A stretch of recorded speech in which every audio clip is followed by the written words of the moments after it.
إن هؤلاء يحبون العاجلة ويذرون وراءهم يوما ثقيلا نحن خلقناهم وشددنا أسرهم وإذا شئنا بدلنا أمثالهم تبديلا إن هذه تذكرة فمن شاء اتخذ إلى ربه سبيلا بسم الله الرحمن الرحيم الحمد لله رب العالمين والصلاة والسلام على أشرف الأنبياء والمرسلين وعلى آله وصحبه ومن تبعهم بإحسان إلى يوم الدين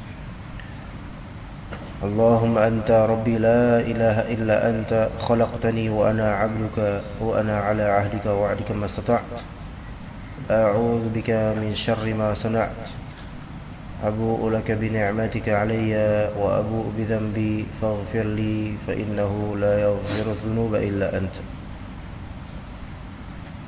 اللهم إنا نسألك الهدى والتقى والعفاف والغنى ونسألك العلم النافع ونسألك علما نافعا ورزقا طيبا وعملا متقبلا. Kita melanjutkan kajian tafsir surat Al-Mulk ayat ke-25 insyaallah, mulai dari firman Allah Azza wa Jalla, wa yaquluna mata hadzal wa'du in kuntum shadiqin. Di sini mulai penantangan atau pengungkapan tantangan dari orang-orang kafir kepada para nabi, yaitu mereka berkata yaqulun mata hadzal wa'd, kapan datangnya ancaman itu. Al-wa'd di sini janji, yaitu ancaman. Ya. In kuntum shadiqin, jika kalian wahai nabi-nabi dan pengikutnya adalah orang-orang yang jujur. Ya. Dan ini memang orang-orang kafir terbiasa bertanya-tanya seperti ini. Dan tentu pertanyaan mereka yang seperti ini itu ditujukan untuk istihza, untuk mengolok-olok para nabi dan para duat. Sebagaimana di surat Al-Ahqaf, kaumnya Hud itu mengejek dan merendahkan Nabi Hud alaihissalam dengan berkata sebagaimana ditakbirkan oleh Allah Azza wa Jalla, qalu ajitana lita'fikana an alihatina fa'tina bima ta'iduna in kunta minas sadiqin.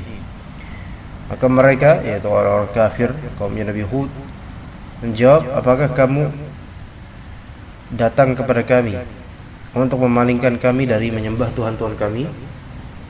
Fa'tina bima ta'iduna in kunta minas sadiqin. Maka datangkanlah kepada kami azab yang telah kamu ancamkan kepada kami jika kamu termasuk orang-orang benar, wahai Hud. Ya, inilah kebiasaan mereka, mengejek para nabi dengan mempertanyakan ancaman yang Nabi sebutkan, ancaman Allah yang Nabi sebutkan. Ya. Dan orang-orang liberal pun kadang melakukan trik yang sama. Kadang mereka satu ratingan dan satu sifat dengan orang-orang kafir juga. Hanya saja orang-orang liberal memakai baju Islam. Itu coba mana buktinya? Azabnya mana? Ya, itu yang mereka pertanyakan. Jika kamu adalah orang-orang yang shadiq, jujur. Kemudian dalam tafsirnya dikatakan oleh para ulama, wa yaqulul mukadzibuna bil ba'tsi, wa yaqulul mukadzibuna bil ba'tsi istib'adan lil ba'ts. Orang-orang mukadzibun bil ba'ts, yaitu orang-orang yang mendustakan hari kebangkitan. Mereka mendustakan hari kebangkitan. Mereka bertanya, Dan tujuan mereka bertanya adalah istib'adan lil ba'ts. Tujuannya untuk semakin tidak percaya dan meremehkan perkara yang berkaitan dengan ba'ts, yaitu kebangkitan. Ya. Ini menunjukkan orang-orang kafir ini adalah orang-orang kafir Quraisy. Karena orang-orang kafir Quraisy mereka memang tidak beriman kepada hari kebangkitan. Ya. Mereka bertanya, "Mata hadzal wa'dul ladzi ta'iduna ya Muhammad anta wa ashabuka?" Mata hadzal wa'dul ladzi ta'iduna ya Muhammad anta wa ashabuka. Mata, kapan? Hadzal wa'd, ancaman ini kapan yang kamu ancamkan kepada kami wahai Muhammad, kamu dan sahabat-sahabatmu? Ya, kamu dan sahabat-sahabatmu bilang hati-hati neraka, gitu kan? Mana nerakanya? Kalau memang in kuntum shadiqin fi da'wakum annahu atin. Kalau misalnya kalian itu shadiq, jujur benar dalam klaim kalian bahwasanya hari kebangkitan akan datang, mana coba? Dan mereka berkata seperti itu untuk mengejek itu saja. Jadi mereka menginginkan segera datangnya hari kiamat, datang kematian, untuk melihat bagaimana hari kebangkitan. Apa kata Rasul sallallahu alaihi wasallam? Yang dikatakan oleh Rasul adalah yang disuruh oleh Allah Ta'ala. Allah Ta'ala berfirman, "Qul innamal ilmu 'indallah wa innama ana nadhirun mubin."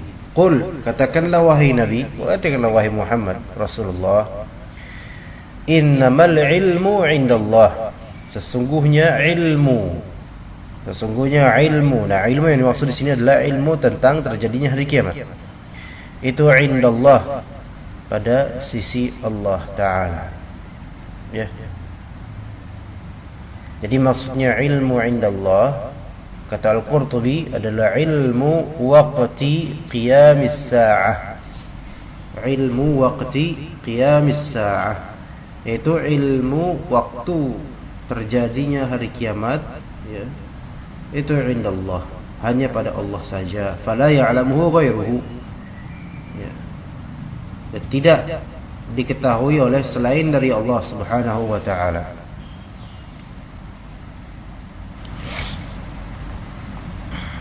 Sebagaimana juga Allah Subhanahu wa ta'ala firmankan di surat Al-A'raf, ya, yas'alunaka 'anis sa'ati ayyana mursaha qul innama 'ilmuha 'inda rabbi la yujalliha liwaqtiha illa hu thaqulat fis samawati wal ard la ta'tikum illa baghtah. Ya.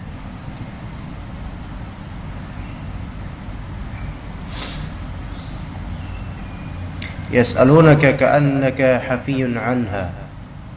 Ini surat Al-A'raf ayat 187 kalau antum mau lihat. Panjang, agak panjang sedikit ayatnya, cuman berfaedah dan berkaitan dengan ini. Anda ulangi 187.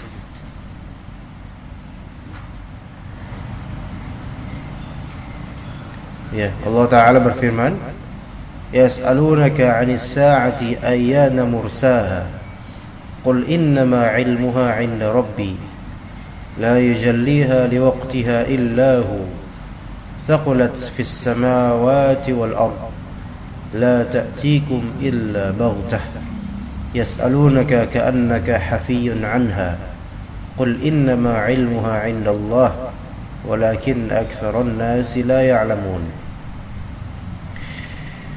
Yas'alunaka 'anis sa'ati ayyana mursaha. Mereka bertanya kepada kamu wahai Muhammad 'anis sa'ah, tentang hari kiamat. Ayyana mursaha, bilakah terjadinya? Yaitu kapan? Kapan terjadi kiamat itu? Di sini juga ada faedah, ya, bahwasanya Kebiasaan mereka bertanya tentang kapan terjadinya kiamat. Dan memang tujuannya untuk istihza, yaitu untuk mengolok-olok. Janganlah seorang muslim bersikap yang sama. Maksudnya bersikap di sini bukan mengolok, tapi janganlah seorang muslim dia terfokus pada kapannya hari kiamat. Ya. Prediksinya kira-kira kapan gitu. Enggak. Jangan pikirkan itu. Jangan pikirkan kapannya. Pikirkan diri kita nih. Ya. Maka ketika ditanya kapan terjadi hari kiamat, maka katakanlah innama ilmuha 'inda rabbi.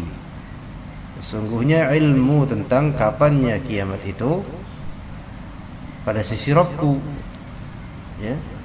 La yujalliha liwaqtiha illa hu. La yujalliha liwaqtiha illa hu. Tidaklah menjelaskan as-sa'ah tentang waktunya kecuali Dia. Yaitu tidak ada seorang pun yang dapat menjelaskan waktu kedatangan hari kiamat kecuali Allah. Cuman Allah saja. Bahkan malaikat peniup sangkakala pun tidak tahu kapan hari kiamat, dan padahal itu urusannya Dia gitu. Maksudnya malaikat peniup sangkakala ini kan memang benar-benar tugasnya hanya untuk itu. Tapi ternyata malaikat tersebut pun tidak tahu dan menunggu komando dari Allah. Thaqulat fis samawati wal ard. Kiamat itu thaqulat, teramat berat. Yang berat di sini hiruk pikuknya, huru haranya bagi makhluk itu berat. Yang ada di langit dan bumi. Ya. Semua makhluk langit dan bumi ketika terjadi kiamat benar-benar sangat berat bagi mereka, mengerikan. Dan memang subhanallah. Ya. La ta'tikum illa baghtah. Kiamat itu tidak akan datang kepada kalian kecuali pasti dengan secara tiba-tiba. Ya. Ini maksudnya kiamat kubro. Ya. Itu kiamat yang benar, kiamat kubro di akhir zaman.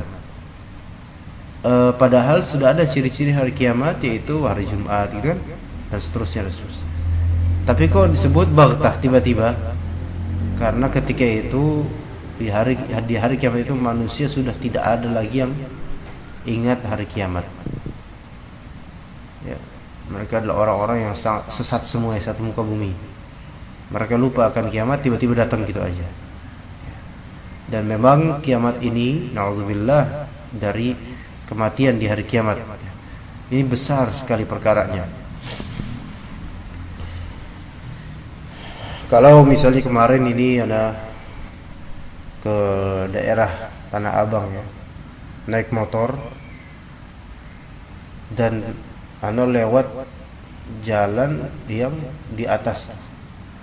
Ada jalan dari mana ya? Anda lupa, tapi lewat atas. Apa jalan layang? Panjang jalannya. Apa namanya? Antum tahu? Oh, roboh itu ya? Hah? Yang roboh itu? Enggak roboh. Enggak, dia kokoh bagus. Tapi panjang jalannya, mendekati Tanah Abang. Lewatin Sudirman di atasnya. Panjang. Nah itu sampai agak tinggi, lumayan tinggi ini. Pas di agak tinggi itu, angin itu terasa. Itu kan samping-samping gedung semua, gedung-gedung besar. Nah ketika anak menaik motor kan, itu kan kecepatannya kalau udah lengang gitu ya, itu ya 60-70 km per jam lah. Cepet dan juga angin gini-gini, kerasa tuh ngeri banget, ngeri sekali gitu. Ketika kita makin ke atas itu angin semakin menampar dan bahkan hampir saja terbawa angin. Kemudian di samping-samping gedung-gedung besar. Di situ Anda berpikir, bagaimana dengan keadaan hari kiamat? Ketika gunung-gunung itu udah seperti kapas dan debu berterbangan. Nah ini bangunan-bangunan satu aja yang roboh kita udah heboh pasti, karena besar dan mengerikan. Makanya dikatakan di sini oleh Allah, thaqulat fis samawati wal ard. Perkara hari kiamat ini berat sekali bagi makhluk di langit dan di bumi. Dan datangnya juga tiba-tiba. Yas'alunaka ka'annaka hafiyun anha. Mereka bertanya kepada engkau seakan-akan hari kiamat itu kamu benar-benar tahu. Hafiyun anha, kamu benar-benar tahu tentang hari kiamat itu. Qul innama ilmuha indallah. Katakanlah sesungguhnya pengetahuan tentang hari kiamat itu di sisi Allah. Hanya Allah yang tahu ya. Tapi kemudian dikatakan walakin aktsaran nasi la ya'lamun. Tetapi mayoritas manusia tidak tahu. Maksudnya apa kok gitu? Kan hanya Allah yang tahu, tapi dikatakan di sini tetapi mayoritas manusia tidak mengilmui. Paham gak Mas Arif pertanyaan Anda? Di ayat ini coba. Kan katanya innama ilmuha indallah. Ilmu tentang hari kiamat hanya di sisi Allah. Maksudnya waktunya kapan terjadinya itu hanya Allah yang tahu ya kan? Tapi kemudian dikatakan di akhir ayat walakin aktsaran nasi la ya'lamun. Tetapi kebanyakan manusia tidak mengetahui. Kenapa kok ada kalimat ini? Berarti ada yang tahu gitu kan kalau kita pahami itu.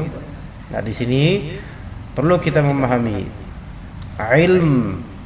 Seperti ini qul innama ilmuha indallah. Paham enggak Mas? Maksudnya antum paham? Paham. Ngomong kalau paham. Biar Anda tahu kalau antum paham atau enggak. Ilmu tentang kapan terjadinya hari kiamat itu siapa yang tahu? Hanya Allah saja yang tahu, malaikat pun tidak tahu.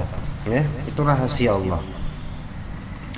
Nah, bagaimana dengan lafal walakinna aktsarun nasi la ya'lamun? Tetapi mayoritas manusia tidak mengetahuinya.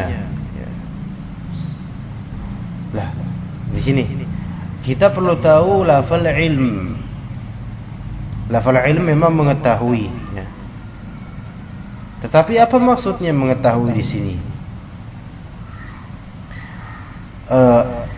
Aktsarun nas, mayoritas manusia. Kita tahu dalam ayat lain wa in tuti' aktsara man fil ardi yudilluka an sabilillah. Kalau misalnya kamu mentaati mayoritas penduduk bumi, maka mereka akan membuatmu tersesat dari jalan Allah Ta'ala. Nah, itu mayoritas manusia, kita tahu bahwasanya mayoritas manusia sesat. Ya. Apakah mayoritas?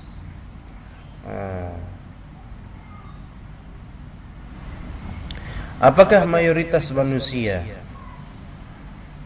itu mengetahui adanya hari kiamat? Bisa jadi.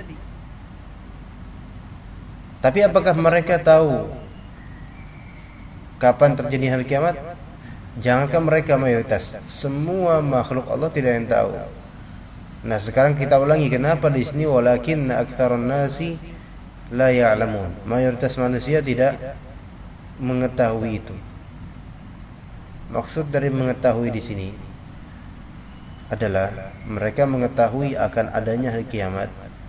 Mayoritas manusia ya, mengetahui akan adanya hari kiamat, tetapi mereka tidak memanfaatkan pengetahuan itu. Orang yang tidak mengambil manfaat, ya, bahwasanya adanya kiamat itu, maksudnya orang yang tidak mengambil manfaat dari pengetahuannya itu seperti yang tidak tahu.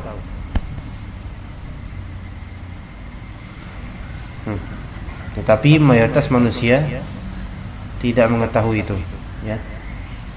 Maksudnya di sini mayoritas manusia bisa dia artikan ini, mayoritas manusia tidak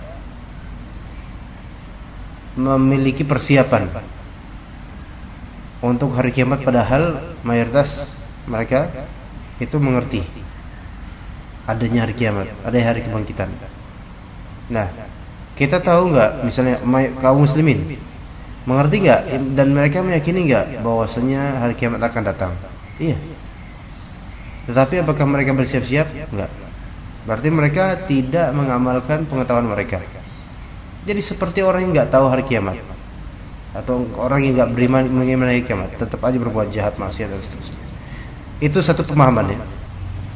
Tapi ada pemahaman lain, maksud walakin aktsarun nasi la ya'lamun di sini adalah tetapi mayoritas manusia tidak mengetahui bahwasanya kapannya kiamat itu hanya Allah yang tahu. Itu pemahaman yang kedua dan seperti itu yang lebih tepat. Jadi bahwasanya tadi apa? Qul innama ilmuha indallah. Ilmu tentang terjadinya hari kiamat kapan itu hanya Allah yang tahu, ya kan? Tetapi mayoritas manusia tidak mengetahui bahwasanya hanya Allah yang tahu tentang kapan terjadinya hari kiamat. Maksudnya mayoritas manusia menganggap bahwasanya ada di antara makhluk Allah yang mengetahui kapan terjadinya hari kiamat. Bisa dipahami? Ya. Oleh karena itu, karena kejahilan mereka enggak tahu bahwasanya hanya Allah yang tahu. Akhirnya mereka bertanya-tanya kapan hari kiamat. Nah, itu kita lihat. Sebagian dari orang memprediksikan terjadinya hari kiamat tanggal sekian. Itu karena kebodohan mereka, ketidaktahuan mereka bahwasanya hanya Allah yang tahu kapan hari kiamat. Padahal simpel saja. Kapan kiamat? Ilmunya hanya pada Allah. Selesai. Dan itu menunjukkan bahwasanya urusan kita bukan di kapan hari kiamatnya. Ya, bukan itu urusan kita. Urusan kita beramal soleh, karena kalau kita adalah orang yang punya kesolehan, punya keimanan, pasti kita tidak akan mati pada hari kiamat itu. Karena yang mati pada hari kiamat itu hanyalah orang-orang yang memang sudah fajir, kafir. Gak tersisa yang beriman benar-benar, gak ada. Ya. Kita kembali ke surat Al-Mulk.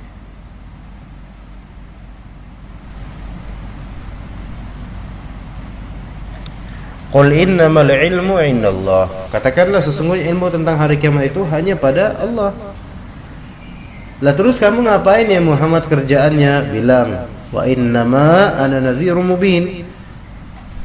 Kalau aku ya cuma apa? Nadhir mubin, pemberi peringatan yang menjelaskan kepada kalian hakikat dunia ini.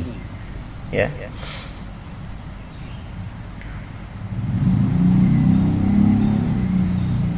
Dan itulah dai. Itulah dai. Seorang yang berdakwah, dia tetap tidak boleh sok tahu tentang ilmu agama atau hari kiamat. Ketika memang tidak tahu, Allahu a'lam, gitu kan? Ilmuha indallah. Terus apa kerjaanmu? Saya cuma ngingetin tok, gitu loh. Nah, gitu ya. Dikatakan oleh para ahli tafsir, qul ayyuhar rasul, katakanlah wahai rasul Muhammad, innama ilmus saati indallah, sesungguhnya ilmu tentang hari kiamat, waktunya kapan, itu hanya di sisi Allah. La ya'lamu mata taqa'u illa huwa. Tidak ada yang mengetahui kapan terjadi kecuali dirinya saja yang tahu, yaitu Allah saja yang tahu. Wa innama ana munzirun wadihun fi nazarati lakum, melainkan aku hanyalah seorang munzir, yaitu memberi peringatan yang jelas dalam peringatanku kepada kalian. Sungguh peringatannya Rasul itu sebenarnya jelas ya.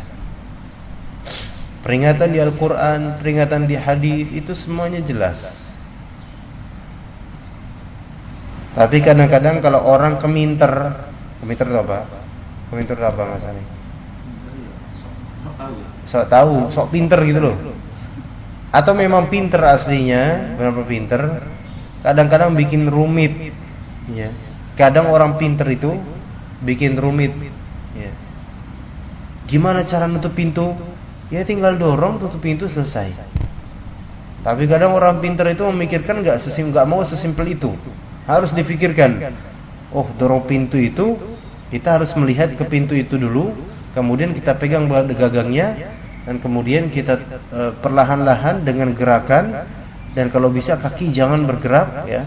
Tapi terserah, tidak apa-apa kalau misalnya mau bergerak. Kemudian semisal kayu itu ya, pintu itu terbuat dari kayu, maka harus begini. Kalau misalnya terbuat dari besi, maka harus begini. Itu ribet itu. Padahal karena ujung-ujungnya apa? Tutup pintu, ya udah tutup, dah gitu, kita tahu. Tapi kadang orang pintar itu mendetailkan masalah sampai orang tuh bingung jadinya. Ya. Dan orang awam jadi bingung, ngapain ngomongin tutup pintu aja, capek-capek kayak gitu. Nah, begitulah yang terjadi pada orang-orang filsafat. Ya, kalau kita perhatikan ilmu kalam, filsafat, ya. Bagaimana sebagian ulama terpengaruh akan ilmu kalam dan filsafat ini dalam menafsirkan ayat-ayat Allah, memahami hadis-hadis Nabi. Pengaruh filsafat dan kalam membuat rumit masalah agama. Yang tadinya tinggal ini dalil gini, hukumnya A, istinbatnya begini, selesai. Tapi ketika masuk ke masalah kalam atau masuk dengan metode kalam atau metode filsafat, rumit tuh. Makanya antum akan melihat orang-orang yang bergelut di filsafat ada orang-orang yang menemukan kerumitan tidak ada ujungnya. Padahal orang awam pun tahu. Orang awam pun tahu konklusinya mudah, cuman proses menuju konklusi yang mudah itu dipersulit. Bertele-tele, gini kalau gini soal gini maka gini, kalau misal gitu maka gitu. Bukan SOP-nya begitu, harus begitu. Ya? Iya. SOP apa maksudnya? Artinya Standard operation. menyampaikan ke sana itu harus begini itu kan sampai satu petunjuk juga ya. Iya, tapi kan dalam Islam mudah. Cuman dalilnya gini, ya, terus ini rinciannya begini udah selesai, hukumnya gini. Tapi kalau misalnya di filsafat nggak gitu, Pak.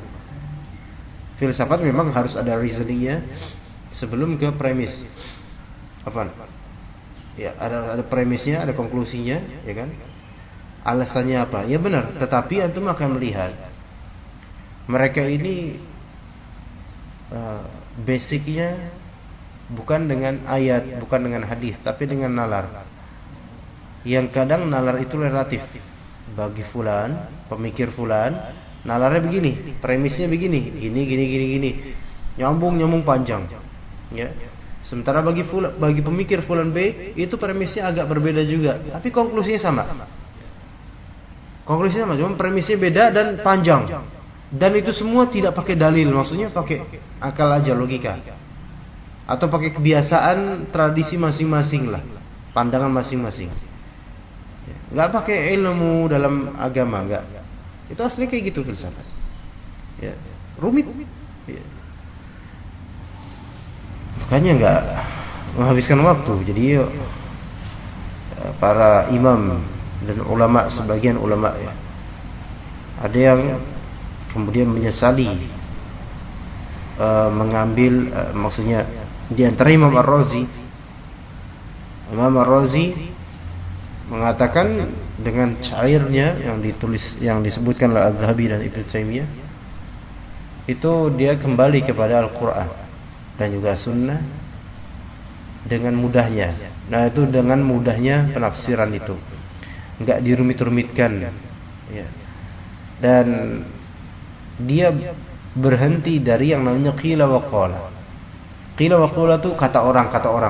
Jadi filsafat itu, oh kata ini begini, dimasukin ke otaknya, katanya begini, dikumpulkan, diramu, diracik, padahal itu perkataan manusia saja. Akhirnya jadi konklusi. Jadi pokoknya filsafat itu tidak akan mau berpijak dengan dalil pada asalnya. Enggak. Kalaupun ada dalil harus pakai nalar, dinalarin dulu. Dan dalil itu bukan menjadi konklusi final, melainkan racikan nalar kita yang akan menjadi final konklusinya. Walaupun dalilnya tuh dari Al-Quran begini, ngomong A, konklusi kita malah B. Kenapa? Karena dalil ini tidak sesuai dengan nalar kita. Jadi semua dalil itu harus dinalarkan, dan dalil mengikuti nalar manusia ya. Jadi itu ribet tuh. Nah, pesannya Rasulullah itu mudah. Lakukan ini, jangan lakukan itu, selesai. Tapi akan dibuat-buat nanti repot.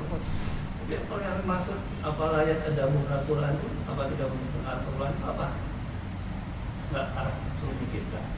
Tadabbur itu beda dengan caranya filsafat, Pak. Tadabbur itu dengan ilmu. Tidak ada tadabbur tanpa ilmu. Tadabbur dengan ilmu berarti pertama harus mengerti kosakatanya jelas, maksudnya bahasa Al-Quran terjemahannya, maksudnya kita paham lah itu. Jadi tadabbur itu harus dengan faham. Ya. Kemudian merefleksikan itu di kenyataan misalnya. Ya. Seperti yang kita ini sedang tadabbur Al-Qur'an nih. Tetapi kalau misalnya filsafat, itu mereka memiliki istilah sendiri.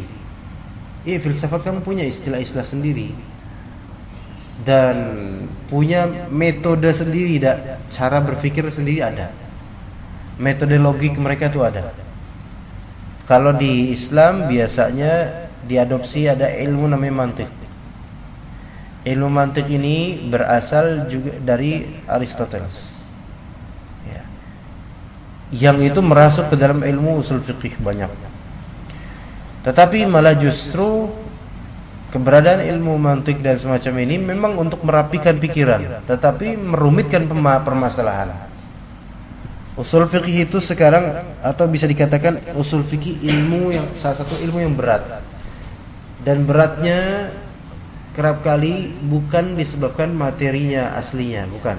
Materi aslinya itu ringan, tetapi dibuat berat dengan istilah-istilah yang dipopulerkan oleh ahlul kalam. Jadi agak berat, atau berat banget kadang. Ya. Nah, jadi kalau tadabbur Al-Qur'an itu mudah. Sebagaimana antum baca tafsir tadi, kemudian Anda jelaskan kan, paham kan? Paham. Kalau Anda pakai gayanya, ya, orang-orang liberal, ya, dengan bahasa-bahasa intelek mereka, gitu kan, bingung. Orang awam bingung. Tapi orang awam ini pinter banget nih orang karena bahasa intelek. Dan itulah filsafat. Filsafat orang-orang seperti itu, mereka akan memakai bahasa-bahasa yang merumitkan, yang terkesan kuat dan pintar. Padahal intinya gitu-gitu juga. Dan kadang-kadang bahkan ujung-ujungnya tidak ada konklusi. Ujung-ujungnya saya berhenti. Ya, ujungnya saya tidak tahu. Makanya rata-rata filsafat, kalau filsafat itu berujung pada keheranan. Keheranan di sini diam, tidak tahu, heran, nggak tahu apa-apa. Beda dengan tujuan Al-Quran dan Sunnah. Tujuan ini kita pelajari dan kita pasti bisa paham insyaallah. Makanya kemarin di masa-masa yang perang-perangan itu antara ulama dengan orang kafir yang menghina agama, menghina Al-Quran, ada seorang yang sifatnya munafik mengatakan bahwa semua kiai saya yang saya belajar pada mereka ketika ngomongin ayat mereka berkata wallahu a'lam bimuradi. Masih tahu nggak itu? Itu kok semua kiai, saya dulu belajar sama para ustadz, para kiai, semuanya pas mereka bicara tafsir, bicara ayat, mereka bilang Allah lebih tahu tentang maksud dari ayat ini. Baik. Terus apa? Kita nggak tahu, yang berhak menafsirkan hanyalah Allah. Terus apa hikmahnya diturunkan Al-Quran kalau misalnya kita nggak boleh membicarakan tafsirnya? Nah, ya kan bodoh banget ini. Dan ini berakar dari bercampurnya akidah dengan cara berfikirnya gaya tasawuf dan cara gaya berfikirnya filsafat dan ahlul kalam. Ya. Jadi agak keheranan orang ini gitu. Dan kita akan heran melihat kok orang ini hidup gitu. Ya. Sebenarnya jelas loh, hadis itu jelas. Maksudnya Al-Quran, antum baca Al-Quran ya, baca terjemahan, baca tafsirnya, ikutin kajiannya, sebenarnya tahu kan, oh ini yang dimaksudnya, ini yang dimaksud oleh ayat ini, oh kita harus amalin gitu kan, kan gitu ujung-ujungnya gitu kan. Bukan ujung-ujungnya malah, oh apa ya, oh nggak ada, oh ada sih artinya, cuman emang nggak bisa kita pahami ternyata. Ini kan bodoh. Maksudnya Allah turunkan Al-Quran, ya. Kemudian kita pelajari itu. Oh gini ya, oh sulit, saya nggak bisa pahami Al-Quran. Ini malah kebalik, ini bisikan setan. Ya. Hadis, ya. Ada hadis Kemudian yang tadinya jelas misalnya hadisnya apa? Hadis innamal a'malu binniyat misalnya. Amalan tergantung pada niatnya. Kemudian diputar-putar tuh. Tapi diputar-putar bukan dengan kaidah-kaidah usul, bukan dengan kaidah-kaidah fikih, bukan dengan kaidah-kaidah dalam ilmu Islam, tapi diputar dengan metodologi filsafat, dengan istilah-istilah filsafat, dengan nalar juga. Kita bingung jadinya, bingung beneran. Dan banyak kebingungan terjadi di kampus, ya. Kampus, bahkan kampus yang mengatasnamakan Islam, ya, tapi mewajibkan umatnya, mahasiswanya untuk belajar ada mata kuliah filsafat. Tanya aja ke mereka, apakah ketika belajar filsafat dan setelah itu terlihat jelas agama Islam ini? Bingung enggak? Enggak jelas. Kemudian apakah ada thamarah, buah amalan? Enggak ada. Apakah menambah ketakwaan, keimanan setelah belajar filsafat itu kemudian kita merasa takut, makin takut sama Allah? Enggak bakal ada. Kenapa? Metodologinya metodologi barat dipakai. Ya sebagaimana hermeneutika untuk Bible misalnya. Itu kan jelas bukan metodologi Islam. Tetapi sebagian dari orang liberal, mereka ingin memakai konsep hermeneutika itu. Metode hermeneutika, penafsiran Bible, dengan cara itu kita menafsirkan Al-Quran dengan hermeneutika itu. Jelas salah, karena orang-orang Kristen itu mereka memahami penafsiran kitab mereka itu ada pengaruh dari Yunani, pengaruh filsafat. Dan tanya saja sama pendetanya, pasti menyimpang, pasti dolal. Ya. Adapun kalau Islam, kalau kita mau bicara, ada levelnya. Kata Sayyidina Ali radhiyallahu anhu, hadithun nas bima ya'rifun atau bima ya'qilun. Kalian ngomong kepada manusia dengan cara yang mereka tuh bisa paham. Anda menjelaskan ke antum tidak seperti Anda menjelaskan ke teman-teman Libya. Maksudnya kadarnya beda. Anda jelasin ke antum panjang lebar ini dengan bahasa yang antum pun bahasa yang antum memahaminya dengan baik insyaallah. Adapun kalau misalnya ngomong ke anak-anak Libya, Anda pakai bahasa yang mereka juga lebih cocok untuk mereka pahami dengan istilah-istilah syar'i dan seterusnya, yang mana itu tidak akan cocok untuk antum, gitu. Ya. Adapun filsafat tidak ada kebijakan seperti itu. Emang nggak ada qawanin, nggak ada undang-undang. Sama orang awam harus bicaranya lebih rendah lagi, maksudnya lebih kapasitas dan banyaknya istilah-istilah itu lebih dikurangi lah supaya mereka paham. Enggak, filsafat enggak bikin gitu. Disamaratakan. Dan kalau kita perhatikan juga orang-orang yang hadir di majelis-majelis filsafat, itu mereka enggak ngerti apa yang diomongin sama sang lecturer, sang pematerinya. Tapi mereka belagak ngerti. Kenapa? Karena takjub dengan, terkesima dan terpesona dengan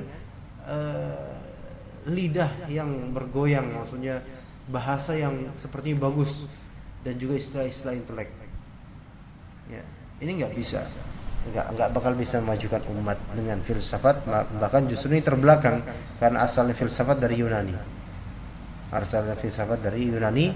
Dan mereka pun tidak punya pegangan yang benar dalam memahami agama mereka sendiri. Maka bagaimana kita mau pakai?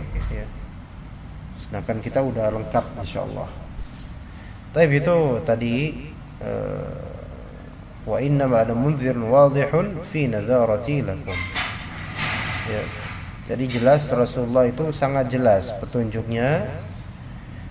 Peringatan dari Rasul gampang, jelas, ani'budullah, sembahlah Allah, ya kan, kemarin kita pelajari al-mulakhas. Sembahlah Allah dan jauhilah taghut. Dan selesai kan? Ya. Sekarang coba dirumit-rumitin lagi nanti. Rumit lagi apa? Kita harus menyembah Allah ya. Allah itu gimana sih? Kapan? Gimana? Bagaimana? Dan seterusnya. Udah, repot. Ya, kalau udah jelas kan sembahlah Allah, udah jelas dah. Orang awam tahu. Ya makanya suatu ketika ada seorang petani ya di Persia, zamannya Ar-Razi rahimahullah.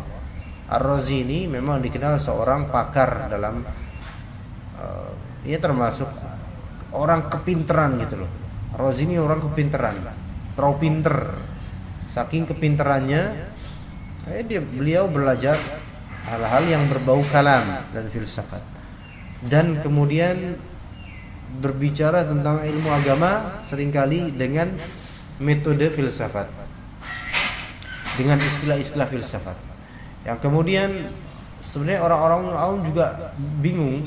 Dan kita kalau baca kitab-kitab beliau pun nggak semudah baca kitab-kitab lainnya. Nah, suatu ketika ada seorang petani lagi bertani di pinggir jalan, atau di tengah, dia agak lagi di tengah jalan, mungkin lagi jalan atau ngapain. Nah, tiba-tiba ada datang seseorang. Kamu mikir. Ada apa, kata petani itu? Ada Ar-Razi mau datang. Jadi Ar-Razi itu di zamannya, kalau dia keluar dari masjid atau rumah atau majelisnya, itu orang-orang pada ngerubungin, saking kagumnya dengan Ar-Razi. Kenapa? Karena gaya omongannya Ar-Razi ini, stylenya ini belum ada, nggak ada yang model seperti itu. Maksudnya dengan gaya filsafatnya, seakan-akan luar biasa hikmahnya gitu. Nah, jangan di sini, Ar-Razi mau lihat sini. Emang kenapa dengan orang itu? Gitu. Kata petani itu. Ar-Razi, kamu nggak kenal Ar-Razi? Ya, Ar-Razi kenapa Ar-Razi? Ar-Razi ini adalah orang yang menemukan ribuan dalil tentang rububiyah Allah, tentang kekuasaan Allah. Telah menemukan ribuan dalil tentang kekuasaan Allah. Petani itu tersenyum kecut. Ngapain jauh-jauh ke Ar-Razi? Ana aja yang petani, setiap melihat sesuatu ana tahu itu ciptaan Allah. Paham gak di sini? Jadi apa dalil untuk menetapkan kekuasaan Allah? Ar-Razi menggali sampai banyak dalilnya. Untuk rububiyah Allah ini mudah, semua manusia fitrah, semua manusia tahu Allah pencipta semua hal ini. Dan petani ini pun orang awam juga tahu. Saya ngeliat biji-bijian, saya tahu itu ciptaan Allah. Allah berkuasa atasnya. Saya ngelihat daunan ini, tahu ini ciptaan Allah, kekuasaan atasnya. Tapi kenapa Ar-Razi kok jadi diagungkan? Padahal sama-sama tahu, sama petani itu sama, mengetahui itu sama. Karena Ar-Razi ini dengan bahasa yang mengherankan gitu loh. Menyampaikan dengan bahasa yang membuat orang awam tuh nggak nyampe ilmu saya. Makanya orang awam tergiur nih, kayaknya berpintar. Nah, kadang-kadang orang gitu, kadang-kadang ada kiai atau ustadz yang ngomong ya dengan kalimat yang orang awam nggak paham. Tapi tujuannya apa? Supaya orang awam itu apa? Kagum sama dia. Dalam artinya, lihat, lu nggak ngerti kan apa yang gua omong, gitu kan? Karena ilmu lu sedikit, padahal nggak gitu. Ya, itu orang-orangnya semacam itu nggak jujur ya. Baik, kita cukup sampai situ insyaallah untuk kajian kali ini. Subhanakallah wa bihamdika asyhadu an la ilaha illa anta astaghfiruka wa atubu ilaik. Gimana Pak? Keheranan? Kalimat Man arafa nafsahu arafa rabbahu, ini bukan hadis, tapi dia hadis maudhu'. Dia dinisbatkan kepada Rasul, bukan. Dia itu seperti kalimat itu ada di kitabnya Imam Ghazali. Ada di kitabnya Imam Ghazali, ya. Disandarkan sebagai hadis. Tapi kalimat man arafa nafsahu arafa rabbahu ini kalimat yang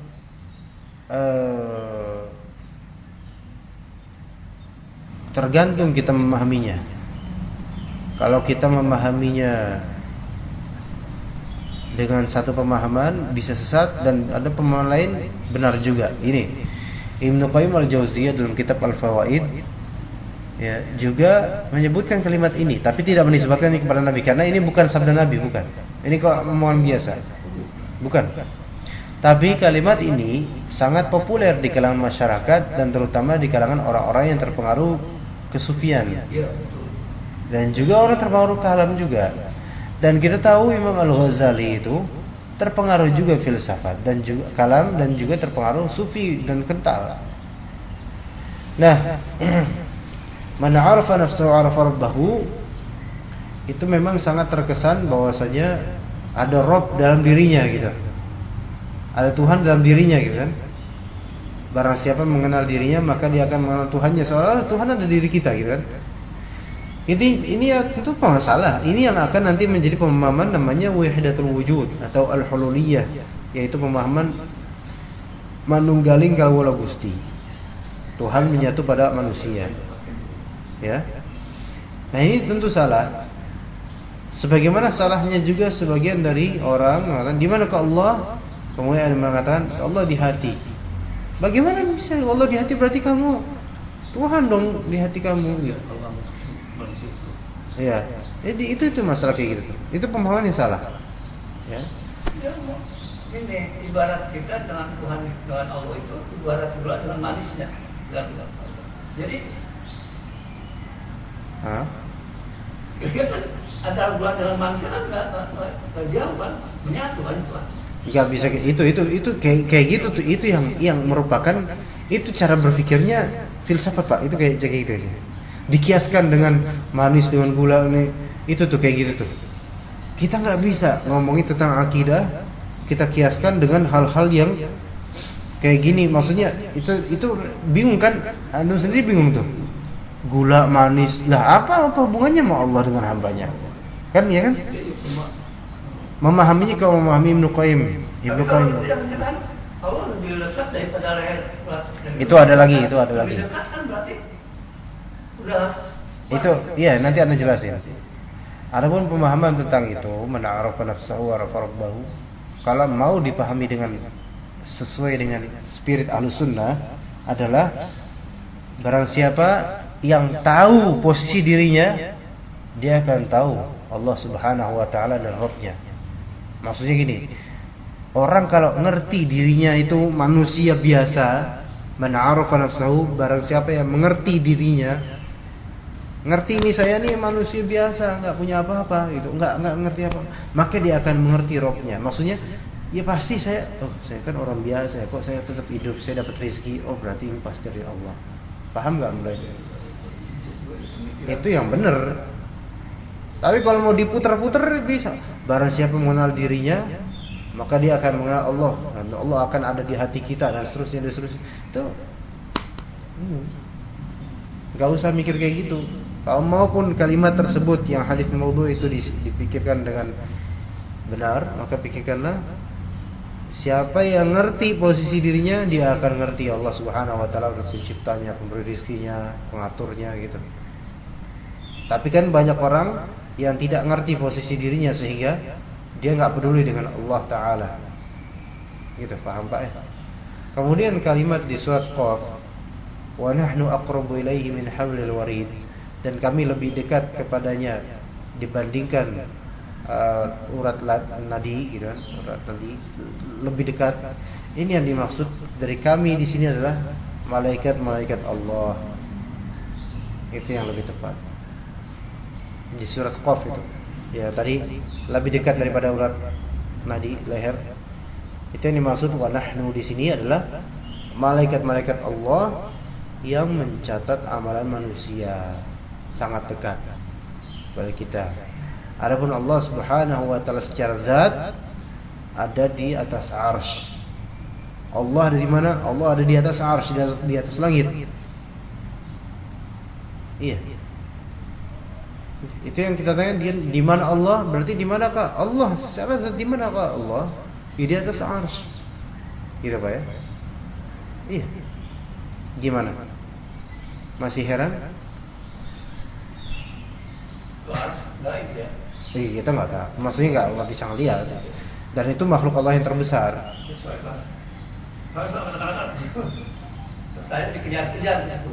Itu waspada syaitan. Hati-hati itu Pak. Bisikan syaitan. Banyak bisikan syaitan itu untuk sesuatu yang gaib, yang di luar nalar itu tentang akidah, kita stop. Misalnya nih, Allah di mana? Ini Pak, gini. Misalnya sebagian dari orang-orang yang tercampur pemahaman filsafat nih, ketika ditanya di mana ke Allah, kalau dijawab di atas arsy, itu kan sesuai dengan dalil. Ar-Rahman 'ala 'arsy istawa ya, di atas arsy. Allah fis sama, itu di atas langit. Nah, kemudian untuk pemahaman kalam dan filsafat ini, mereka kritis gitu kan. Kan orang-orang kayak gitu sok kritis. Tapi nanti akan bingung juga ujung-ujungnya. Di manakah Allah?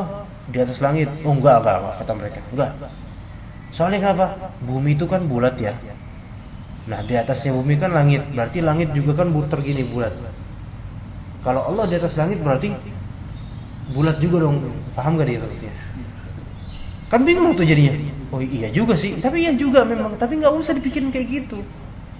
Itulah tuh kalau misalnya kita udah ditekskan udah jelas Allah di atas arsy, Allah di atas langit, selesai udah perkara. Nggak usah dicampur-campur dengan nalar-nalar yang ujung-ujungnya akhirnya nggak mungkin Allah di atas langit.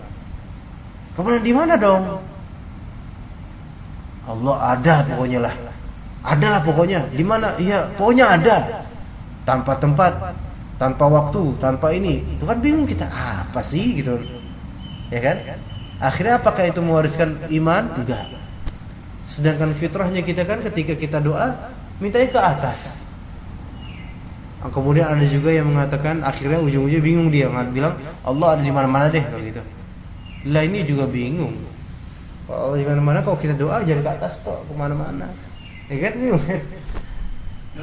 Kalau yang bersuas saya menganggap mereka inna lillahi wa Inna ilaihi raji'un. Ya. Sesungguhnya dari Allah. Enggak, bukan dari Allah. Inna lillahi artinya sesungguhnya kita adalah milik Allah. Lillahi di sini milik Allah. Semuanya kita milik Allah. Dan kembali kepada Allah, padanya. Nah, itu pemahaman itu bagaimana? Kalau simple, kita ini nggak punya apa-apa. Kita yang memiliki kita siapa? Allah, karena Allah yang menciptakan kita ya. Allah yang memiliki kita. Kemudian wa inna ilaihi raji'un, kita akan kembali kepadanya. Ya kita akan berpulang nanti di hari akhir untuk dihisab dan diminta pertanggungjawaban atas amalan kita. Selesai.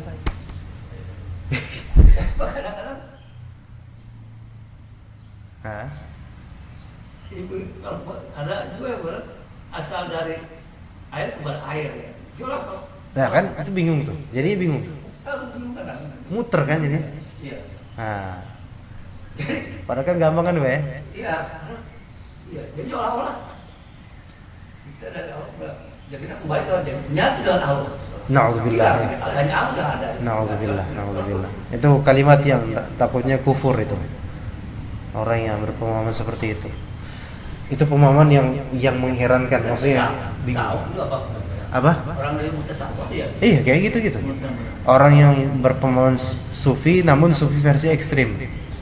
Karena ada sufi yang versi ekstrim. Kalau Ustaz pakai dia tidak begitu. Iya. Nah, itu bagaimana? Itu tanggung jawabnya di sisi Allah nantilah itu. Banyak emang. Dan secara fitrah aja Pak, antum secara fitrah yang udah menempuh perjalanan hidup sekian puluh tahun, itu membingungkan nggak? Bingung kan? Ngomong kayak gitu. Padahal tadi yang penjelasannya simple nggak? Kita adalah miliknya Allah. Maksudnya milik Allah berarti yang ciptaan kita adalah Allah, yang mengatur kita adalah Allah, yang memberi rezeki kita adalah Allah. Karena kita milik Allah. Nah, kalau mau pakai nalar lah ya, yang benar ngomongnya kayak gini nih. Kalau dinalarin, kalau bapak punya sesuatu itu akan kembali nggak ke bapak? Mulai bingung juga ya. Gini, sekarang bapak punya sesuatu, bapak taruh di suatu tempat, nanti bapak ambil nggak? Iya kan?